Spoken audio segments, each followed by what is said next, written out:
சொர்க்கம் என்பது நமக்கு சொர்க்கம் என்பது நமக்கு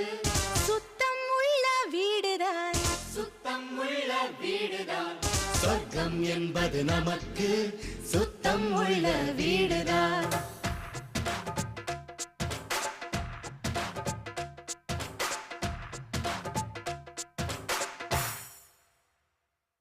சொர்க்கம் என்பது நமக்கு சுத்தம் உள்ள வீடுதான் சுத்தம் என்பதை மறந்தால் நாடும் குப்பை மேடுதான் சொர்க்கம் என்பது நமக்கு சுத்தம் உள்ள வீடுதான் சுத்தம் என்பதை மறந்தால்